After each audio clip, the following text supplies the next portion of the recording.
안녕하세요. 차별화된 변호사 성정모입니다. 제가 오늘은 형사사건에 관해서 조금 논의를 하려고 해요. 이제 제가 그 전에 유튜브에서도 말씀드린 것처럼 우리나라가 완전히 성범죄 공화국인 것처럼 변호사들이 이제 홍보를 할 때, 광고를 할 때 대부분 성범죄 사건하고 이혼 사건, 이걸 굉장히 많이 홍보를 하는데 그만큼 그런 사건들에 대한 수요가 굉장히 많다는 거죠. 저도 변호사 생활이 거의 20년이고 형사사건을 좀 많이 전문적으로 해왔던 사람 중에 하나인데 예전에 제가 처음에 변호사를 할 때 하고 지금은 그것도 약간 트렌드라고 할 수 있는데 인식도 많이 달라지고 법률의 규정 자체는 완전히 바뀌었을 뿐만 아니라 판단 자체에 대한 인식도 굉장히 많이 바뀌었습니다. 근데 이제 가해자를 변호할 수밖에 없는 그런 사건, 물론 피해자도 변호하고 있습니다만 가해자 사건을 하다 보면 굉장히 조금 이 부분은 조금 왜 이렇게 판단을 받을 수밖에 없을까라고 해서 조금 안타깝게 생각하는 경우도 굉장히 많은데요. 이제 그 중에 하나가 지금은 피해자 진술의 신빙성을 깨기가 너무너무 어려운 상황입니다. 이제 그와 관련해서 최근에 대법원 판결이 하나 있어가지고요. 그 판결에 있어서 제가 이제 관심이 두는 내용 부분이 있어서 그걸 하나 설명드릴 것 같습니다. 사안은 뭐냐면 피고인은 자폐성 장애를 가진 사람입니다. 그 사람이 이제 초여름 지하철 내에서 옆자리에 앉은 피해자의 맨살을 좀 만졌어요. 그리고 나니까 당연히 피해자 입장에서는 불쾌하겠죠. 그래서 자리를 옮겼는데도 불구하고 그 자리로 옮긴 곳에서도 재차 동일한 방법으로 피해자를 추행을 했다라고 해서 공중 밀집 장소에서의 추행으로 인해서 이 사람이 기소가 됐어요. 당연히 피해자는 성인이니까 당연히 그 상황에 대해서 일관되게 잘 진술을 했겠죠. 그런 상황에서 피고인이 장애인이 아니다, 일반 성인이다 라고 하면 그건 본인이 피고인이 억울하다고 주장을 한다라고 해도 피해자의 진술이 구속 요건의 중요 부분에 있어서 일관성이 있다라고 하면 유죄를 피할 수가 없습니다. 이거는 그래도 피고인이 자폐성 장애를 가진 사람이기 때문에 재판부 입장에서도 신중을 기했다라고 할지라도 1심, 2심 모두 다 유죄 판단을 받았어요. 그런데 대법원에서는 심리미진이다, 다시 판단해라 라고 해서 항소심으로 돌려보냈습니다. 이제 그 중에 하나가 저는 형사사건을 좀 많이 하면서 범죄 심리도 좀 공부를 했기 때문에 이제 제 블로그에 보면은 엘리자베스 로프터스의 인간의 기억에 관한 얘기 그런 거에 대해서도 제가 써놓은 거가 있는데요. 그것처럼 인간의 기억은 한계가 있습니다. 그리고 인간이 어떠한 사안에 대해서 정확하게 본다라고 하는 그거는 오류일 수도 있어요. 이제 그런 거는 좀 범죄 심리학이나 심리학을 공부하다 보면은 좀 많이 접하게 되는 부분인데요. 요 사안에서도 제가 관심을 가졌던 것은 인간의 의식의 한계에 대해서 법원이 어떠한 고민을 했다는 부분, 그런 부분이 저는 너무 좀 좋아서 좀 소개를 해드리려고 합니다.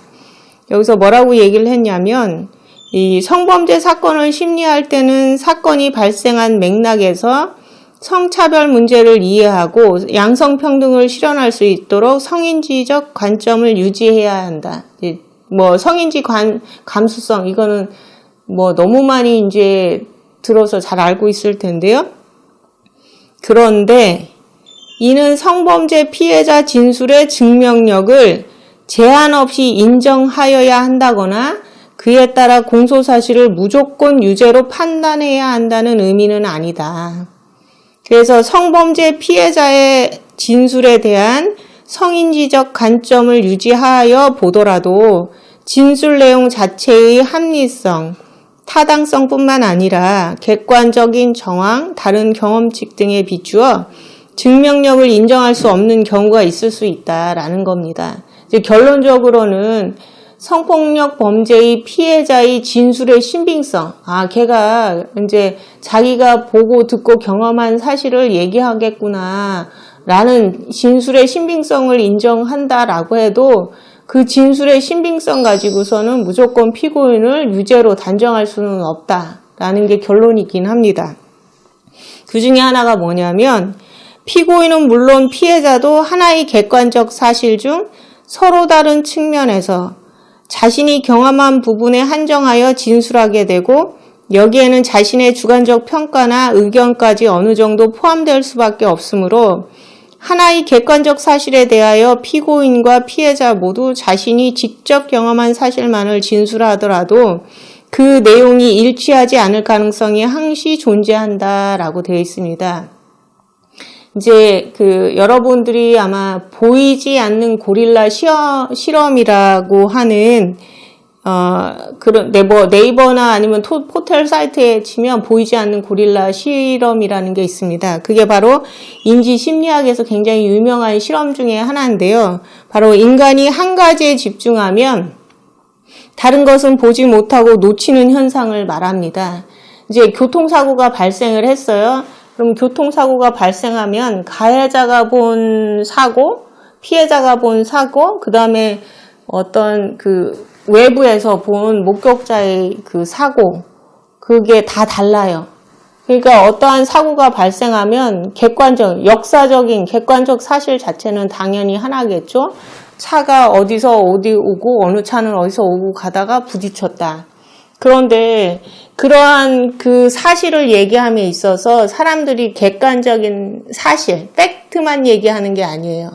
보통 본인이 경험한 경험, 그 다음에 지시, 이런 것이 하나의 의견이 사실과 이렇게 맞물려져서 자기는 사실을 얘기하지만 그 사실에는 객관적인 사실 자체도 있지만 자신의 의견이 포함된 부분도 있을 수 있다는 거죠.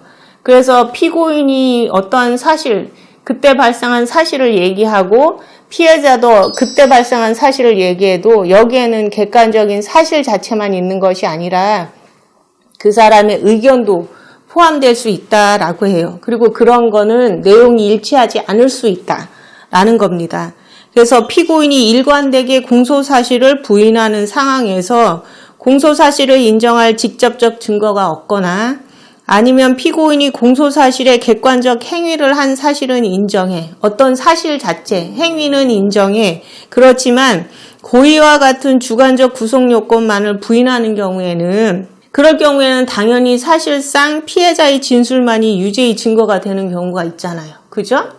그런 경우에는 피해자 진술의 신빙성을 인정하더라도 피고인의 주장은 물론 피고인이 제출한 증거, 피해자 진술 내용의 합리성, 타당성, 객관적 정황과 다양한 경험 등에 비추어 피해자의 진술만으로 피해자의 진술만으로도 충분히 피고인의 주장을 배척하기에 충분했느냐, 충분하지 않았다라고 하면 그건 피고인의 이익에 따라서 유리하게 판단해야 된다라고 하는 것입니다. 그래서 지하철에서 발생한 사실 자체는 하나예요. 근데 그 하나의 사실에 대해서 피고인이 얘기하는 거, 피해자가 얘기하는 거, 목격자가 얘기하는 거, 이것이 각 그 자체로는 충분히 진술의 신빙성이 있다라고 해도 그거 자체가 서로 불일치하는 경우에는 그렇다라고 하면 피해자의 진술만 가지고서는 유죄로 단정할 수는 없다.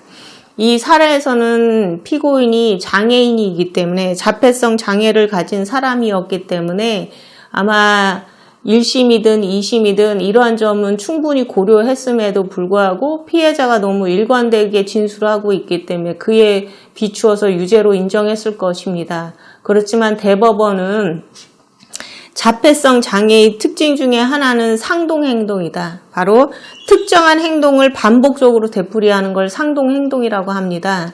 그런데 그러한 상동행동은 매우 다양해서 뭐다라고 하나로 단정할 수 없다라고 해요. 그런데 검사는 특정한 상동행동만 이게 그 자폐성 장애의 특징이라고 생각을 그렇게 보고 피고인의 행동이 그에 포함되지 않기 때문에 이건 상동행동이 아니다라고 해서 기소를 한 거는 문제가 있다라고 하는 겁니다. 그래서 검사는 피고인의 평소 행동 양태나 습성에 대해서 그 조사를 했었어야 되는 거다. 그렇지 않고서는 별다르게 증명하지 않고서는 피고인의 일관된 주정을 배척할 증거가 없음에도 불구하고 함부로 추행의 고의를 추단하거나 이를 뒷받침하는 간접사실로 평가한 것은 문제가 있다. 그러니 다시 판단해라 라고 해서 사건을 고등법원으로 보냈습니다. 이제 이게 시사하는 점은 적어도 어떤 장애인이 어떤 행동을 함에 있어서 본인이 그 행위 사실 자체는 인정하지만 고의를 부인하고 있는 상황에서는 과연 그 행동이 나올 수밖에 없었던 뭐 이유, 원인 이런 걸 좀 더 수사기관에서 적극적으로 검토해 봤었어야 된다라고 하는 겁니다.